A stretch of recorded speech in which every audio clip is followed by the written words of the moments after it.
everyone, welcome back to my YouTube channel. This is again your one and only Miss All or Nothing, only here in Miss All or Nothing TV. The content for today are the tips in creating a reading outline. By the way, Merry Christmas everyone and advance Happy New Year as you watch and listen to the discussions I'll be making discussing tips in creating a reading outline.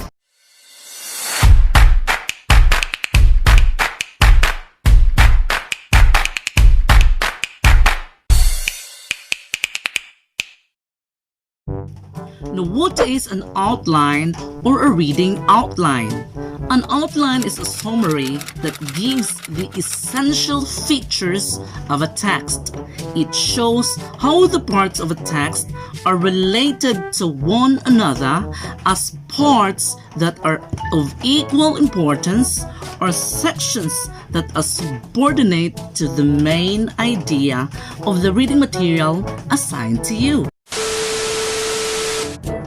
In short, an outline is the skeletal version of your essay that is used as a guide in organizing your ideas before writing your first draft of your essay. Meaning, usa ka mo start sa imo first draft kung maghimo kag essay, you need to make first an outline. You are taught during your grade 6, grade 5 days, and even your grade 7 days and your grade 8 days on how to write an outline or a reading outline before starting to write your essay.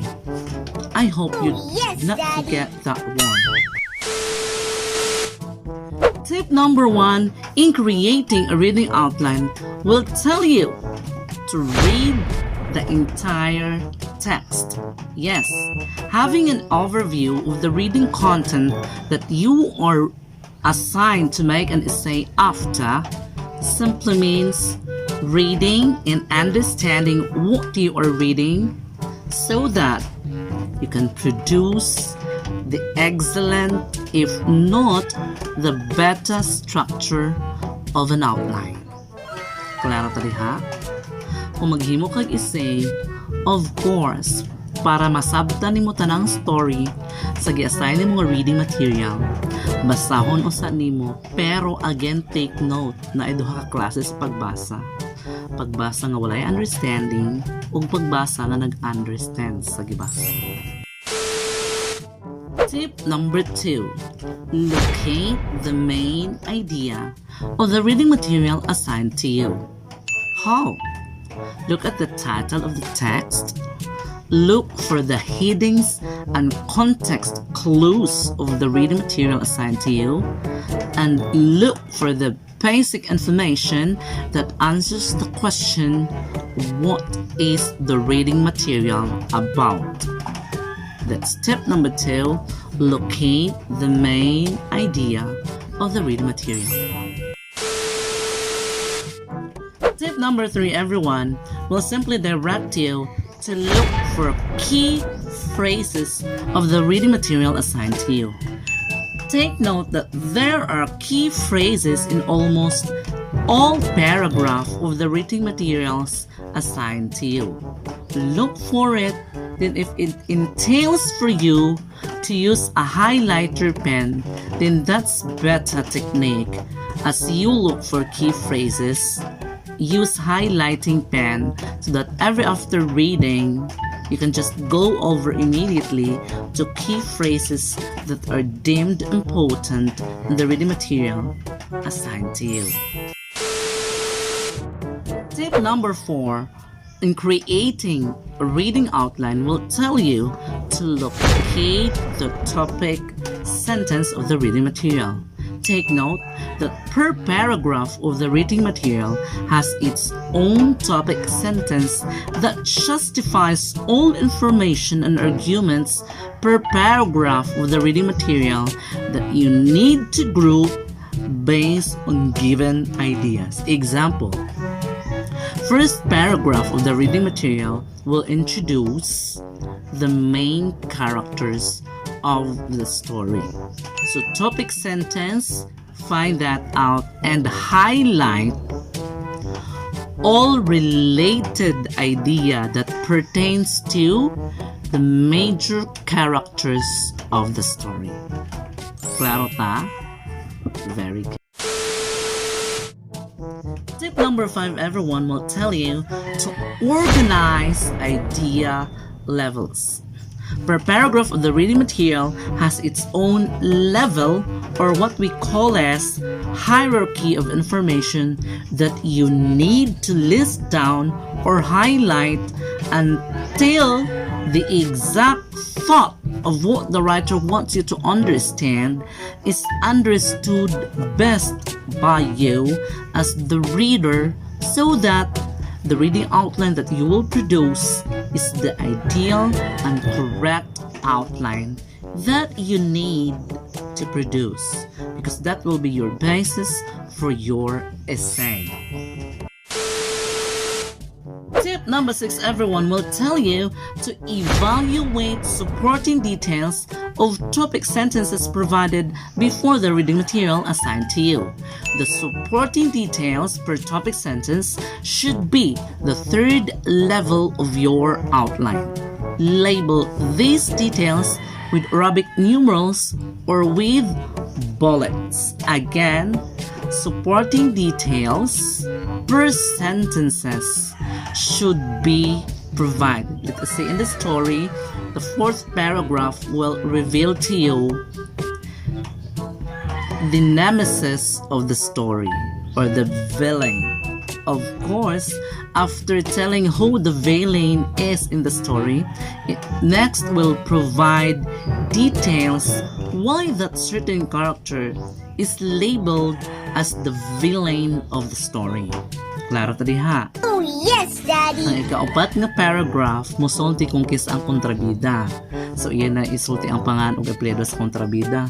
So, next, anang ang mga sentences, imo i-gather ang mga supporting details or ang mga sentences nga nag-specify nga ano nahimo siya kontrabida sa story. Klaro? Very good. Everyone, the last tip in creating a reading outline will tell you to review the reading material after you finished your outline. This will tell you to check whether you have followed the correct sequences of the outline that you are writing, and you need to make sure that you have not missed any or even a single of important information of the reading material that is assigned for you to read, because any information that are very relevant to the reading outline that you are writing that could mean or could affect or could lead you that you are writing a poor reading outline or the chaka reading outline. Kanabitong, dili pa ka bright sa klase, and then musa maghimog isay na adyo na reading outline. Sus, ang kasagaran sayop sa students kay dili pa siya ang top sa class, magbuot-buot laglahos-lahos og himo sa isay. Walay outline, walay draft 1, walay draft 2. Agoy, waray 30 minutes ay nakahuman sa isay. Uy, proud pa kay siya ang first nga nipas sa classroom. Hello, darling. Maubito ng ipa-assignment na ang kasagaran isay, because you need to make a reading outline first, and there are sequences to follow in creating outline, and then you need to write draft 1 after your outline. You need to revise your draft 1 to produce your draft 2. Ing ana na siya kakuti kalisod maghimo og essay. Again, outline usa, then draft 1, draft 2, draft 3, then final draft. Pero ang nahitabo, mauma na ang mahitabo, walay outline, walay draft 1, walay draft 2. Pag abot og grade 11, grade 12, mahibong hapon ang teacher og malisang kay sa essay writing pa lang. Diyos ko, wala ko na ng bully. We're talking here of the reality of our students today. Grade 11 and grade 12, they have very poor skills in writing and even in comprehension. Kaya nga naman class, kung poor ka og reading skill, meaning mas poor ang imo comprehension level kaysa sa imo reading skill. Klaro ta? And then, ang pinaka ma-affected diha ang imo writing skill. Poor ang imo reading skill, sunod ana, very poor ang imo comprehension level. So, ang end part ana nga imo writing skill, very, very poor. Klaro ta? Nang daghang grade 11, daghang grade 12, nga saputon sa mukan kapuyan nga tsaka og essay output tungod ana nga gilaktawan nga mga skills. The skills in creating a reading outline, the skills in producing the draft 1 of your essay, revising your draft 1 of your essay, finalizing your draft to finalize your entire essay, and then after paana i-proof read pa nimo ang imo essay.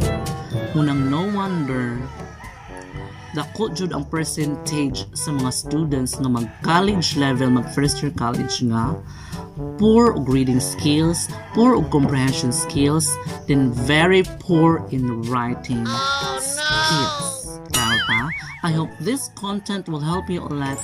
And again, this is your Miss All or Nothing, only here in Miss All or Nothing TV, telling you the very importance of producing a reading outline, your draft 1 in writing, your draft 2 in writing, your final draft in writing, before proofreading and finalizing your essay. Again, everyone, Merry Christmas, Merry Christmas, and advance Happy New Year. This is again your one and only Miss All or Nothing saying, maligayang Pasko